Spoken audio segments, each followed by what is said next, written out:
உள்ளம் கொண்ட ரிஷபராசி அன்பர்களே, இந்த வாரம் ஏப்ரல் 21 27 வரைக்கும் எப்படி இருக்குன்னு பார்க்க போகிறோம். இந்த வாரத்தில் ரிஷபராசிக்காரங்களுக்கு உங்களுடைய வேலையில் முன்னேற்றம் இருக்கும். அதிர்ஷ்டமான உறவுகள் உங்களுக்கு கிடைக்கும். நிதி வகையில் கொஞ்சம் நல்ல பொருளாதார வகையில் கொஞ்சம் நிலைத்தன்மையாக இருக்கும். நீங்கள் வேலையை பொறுத்தவரையில் புதிய பொறுப்புகள் உங்களுக்கு வரத்துக்கான வாய்ப்பு இருக்குது. அதனால் அது உங்களுடைய நம்பிக்கையும் அதிகரிக்கும். வியாபாரம் பண்ணுறவங்களுக்கு புதிய நிலையான முதலீடுகள் வரலாம். அதனால் கொஞ்சம் நிதானமாக ஆலோசித்து செயல்பட்டிங்கன்னா கண்டிப்பாக வெற்றி உங்கள் பக்கம்தான். பணவரவு நிறையா இருக்கும். பழைய கடன்களை அடைக்கிறதுக்கான வாய்ப்பு இருக்குது.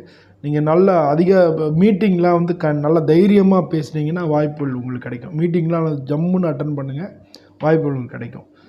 காதல் பண்ணுறவங்களுக்கு சில சங்கடங்களும் வர்றதுக்கான வாய்ப்பு இருக்குது. ஆனால் பேசி புரிஞ்சுக்கிட்டிங்கன்னா நல்லா இருக்கும்.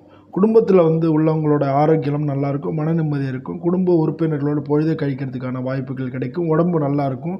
ஆனால் உடம்பு கொஞ்சம் டயர்ட்னஸ் தான் அதிகமாக இருக்கும். அதனால் ஓய்வுக்கு நேரம் பண்ணுங்கள். வாந்தி வரலாம், ஜெரிமான பிரச்சனைகள் வரலாம். அதனால் உணவுகளை பார்த்து நீங்கள் சாப்பிட்றது ரொம்ப ரொம்ப முக்கியம். பொதுவாக வெள்ளிக்கிழமை அன்றைக்கி மகாலட்சுமி பூஜை பண்ணுறது ரொம்ப நல்லது. ஓம் ஹ்ரீம் க்ளீம் மகாலட்சுமி நமஹா அப்படின்னு சொல்லி நீங்கள் சொல்கிறது நல்லது. அதிர்ஷ்ட நிறங்கள் இளஞ்சிவப்பு, பச்சை. அதிர்ஷ்ட எண்கள் 6, 2. அதிர்ஷ்ட நாட்கள் திங்கட்கிழமையும் வெள்ளிக்கிழமையும். நிதானமாக செயல்பட்டிங்கன்னா எந்த துறையில் இருந்தாலும் கண்டிப்பாக முன்னேற்றம் ஏற்படும். நம்பிக்கையை விட்டுறாதீங்க. அதிர்ஷ்டம் உங்கள் பக்கம்தான் இருக்குது.